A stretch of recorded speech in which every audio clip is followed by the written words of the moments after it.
How's it going, my fellow indie game aficionados? Jace here, back with one of the final reviews of 2020. Are these devs sending the year out with a bang, or did somebody drop the ball? Sorry, I couldn't help myself. Anyways, on with the review for Pawn of the Dead for the Nintendo Switch. If you couldn't already tell from the punny title, Pawn of the Dead is a chess-based puzzle game. The main story here is told in the campaign mode, and it's split into 4 chapters. Basically, it's about a white king who's ruling the White Kingdom and his queen, and they're fighting back an undead army led by his reflection, the Black King. I don't really need to say much about the story because there isn't really much to say. It's really not very good. It's very generic. There's not a lot of interest in the characters. There's not a lot of character building.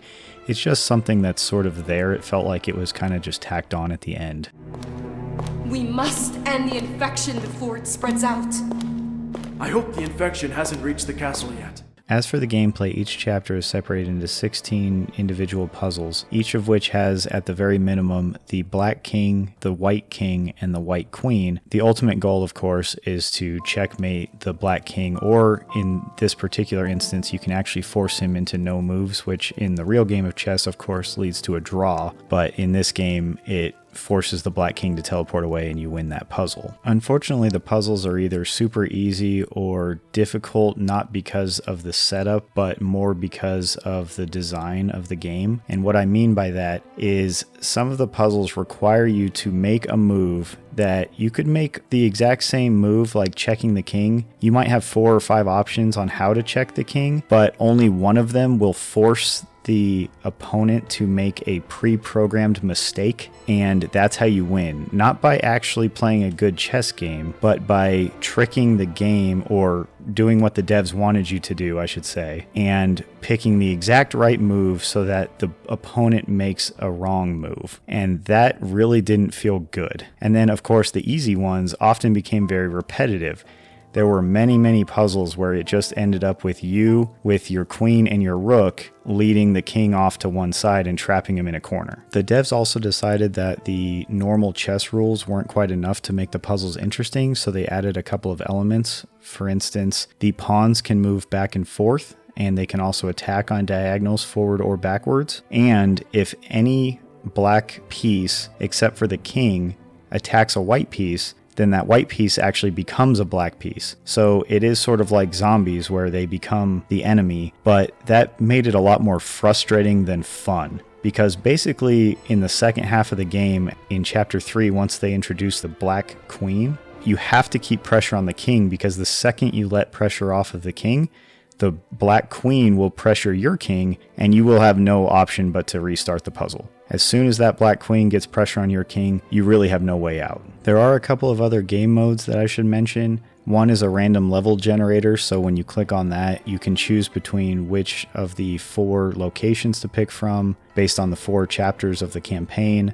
and then you can pick whether you want classic chess rules or Pawn of the Dead chess rules. And the only difference there is the zombification of your white pieces, because even in the classic chess rules in the random level generator, they still allow pawns to move backwards and forwards, and I thought that was kind of silly. The other game mode is Queen versus Zombies, and what this is you start as your queen against a handful of pawns, and then every turn a couple more pawns will spawn, and in this one the pawns can't move backwards and forwards, so your goal is to just keep pawns from getting to your end of the board as the queen. You actually have a special power up after you kill 7 pawns. You get a spell that kills anything in a straight line or a diagonal from the queen, so it's actually fairly easy until you get to around 100 pawns killed. Then they start spawning other pieces. Where this one really frustrated me, and where this game mode pretty much instantly made me not like it, is that I killed a pawn, and on the very next turn it spawned a knight, and that knight spawned on a spot where it could instantly kill my queen. So I had no recourse. I had no idea the knight was going to spawn there, and my round was ended. There was very little control, and that felt extremely unfair. And there's no leaderboards or anything to really drive you doing that, so it's not a game mode that really makes a whole lot of sense. And then on top of that, when it did end, I actually couldn't go back to the main menu. My game crashed. I couldn't do anything. I had to restart the whole thing.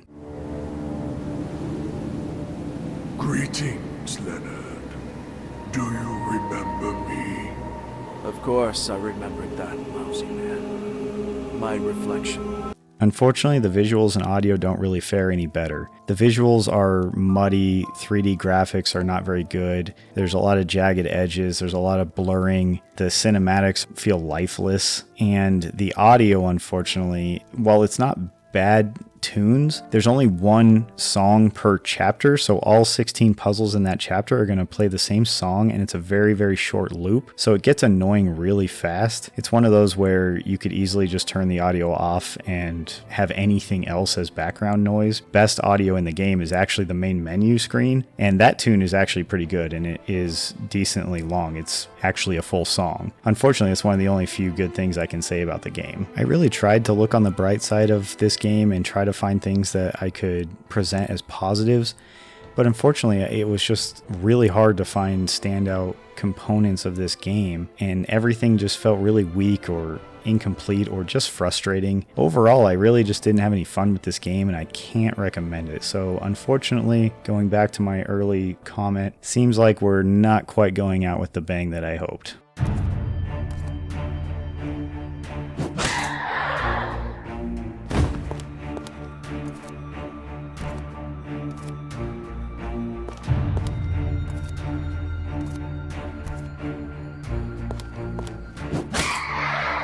Although this particular game was a bit disappointing, there is something that will never disappoint us, and that's the support of our brave indie warriors. Bill T., Christian Cruz, Kevilo, Mitchell Hall, Chris Jackson, Nathan Moore, Adriana Amato, CJR, C. Coyle, Skeptism, Hallie, Julian Colbus, Jen Rose, Jesse, CPM, Bunny, JRS the 8th, Raylyn, Marky Mint, Dave Harp, and John Winston. Thank you so much for your continued support.